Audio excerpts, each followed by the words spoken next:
నమస్తే, సంగీత కిచెన్కి స్వాగతం. ఈరోజు రెసిపీ సాంబార్ మసాలా. మనం బయట మార్కెట్లో కొనుక్కొచ్చుకుంటాం కదా, అదే మసాలా ఇప్పుడు అన్నీ ఇంట్లో ఉన్న వాటితోనే మనము ఈజీగా ఇంట్లో తయారు చేసుకుందాము. ఇది ఒక్కసారి తయారు చేసి ఫ్రిడ్జ్లో పెట్టుకొని వాడుకుంటే 6 నెలల పాటు కూడా ఫ్రెష్గా ఉంటుంది. చాలా రుచిగా ఉంటుంది సాంబారు. ఇప్పుడు ఎలా తయారు చేసుకోవాలో చూద్దాము. ముందుగా గ్యాస్ ఆన్ చేసుకొని ఒక ప్యాన్ పెట్టుకోవాలి. దాంట్లోకి 1/2 కప్పు శనగపప్పు, 1/2 కప్పు కందిపప్పు, 1/2 కప్పు పెసరపప్పు, 1/2 కప్పు మినపప్పు. అంటే మనం తీసుకునే పప్పులన్నీ ఒకే కప్పుతో మెజర్మెంట్ తీసుకోవాలి.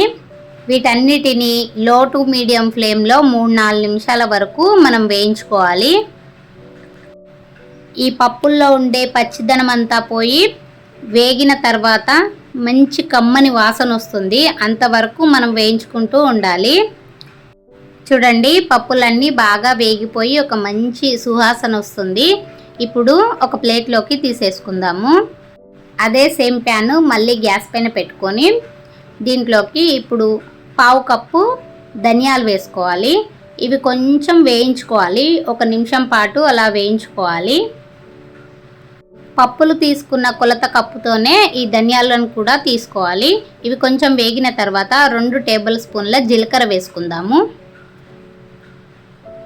ఈ జీలకర్రని కూడా ఒక 30 సెకండ్ల పాటు వేయించుకోవాలి. ఇప్పుడు దీంట్లోకి 1 టీ స్పూన్ వరకు మెంతులు వేసుకోవాలి. 1 టీ స్పూన్ వరకు నల్ల మిరియాలు ఉంటాయి కదా, అవి కూడా వేసుకోవాలి. 2 టేబుల్ స్పూన్ల బియ్యం వేసుకోవాలి. నార్మల్గా మనం ఇంట్లో వాడే బియ్యాన్నే వేసేసుకోవచ్చు. 1 టేబుల్ స్పూన్ ఆవాలు కూడా వేసుకొని వీటన్నిటిని ఒకసారి బాగా వేయించుకోవాలి. వీటన్నిటిని లో టు మీడియం ఫ్లేమ్లో మాత్రమే వేయించుకోవాలి. ఇప్పుడు దీంట్లోకి 1 టీ స్పూను లవంగాలు కూడా వేసుకొని వేయించుకుందాము. ఇవన్నీ వేగిన తర్వాత ఒక మంచి సువాసన వస్తుంది. అంతవరకు మనం వేయించుకోవాలి. చూడండి, ఇవి బాగా వేగిపోయాయి. ఇప్పుడు పప్పు తీసుకున్నామే అదే ప్లేట్లోకి వీటిని కూడా తీసేసుకొని పక్కన పెట్టుకుందాము. ఇప్పుడు ఈ ప్యాన్ని కొంచెం క్లీన్ చేసుకోవాలి.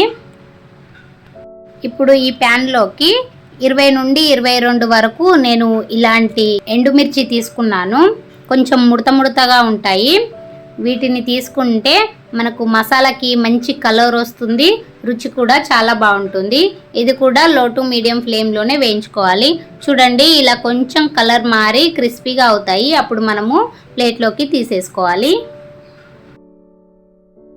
ఇప్పుడు అదే ప్యాన్లోకి గుప్పెడంతా కరివేపాకు కడిగి శుభ్రంగా తుడిచి నేను తీసుకున్నాను. చూడండి, ఇలా కొంచెం ముదిరిన కరివేపాకు అయితే బాగుంటుంది.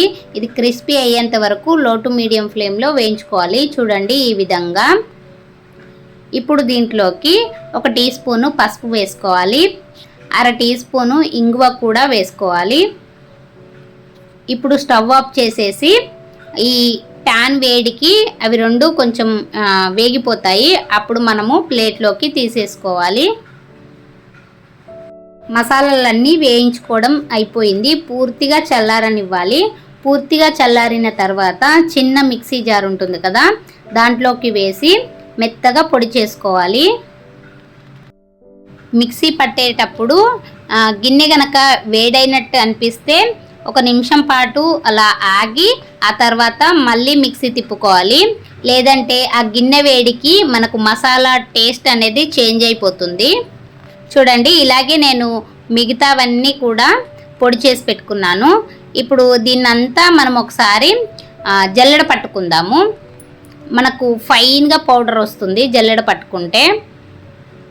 ఇలా జల్లెడ పట్టిన తర్వాత కొంచెం బరకగా ఉంటుంది కదా, అది మళ్ళీ మిక్సీ జార్లో వేసుకొని మెత్తని పొడి పట్టుకోవాలి. నేను ఇలాగే 2-3 సార్లు చేశాను.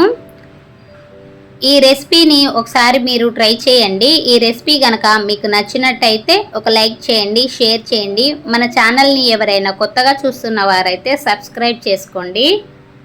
చూడండి, లాస్ట్లో సాంబార్ పొడి ఇలా ఉంది.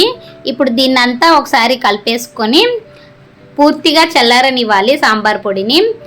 పూర్తిగా చల్లారిన తర్వాత ఏదైనా ఎయిర్ టైట్ డబ్బాలో పెట్టుకొని ఫ్రిడ్జ్లో స్టోర్ చేసుకుంటే మనకు 6 నెలల పాటు కూడా ఫ్రెష్గా ఉంటుంది.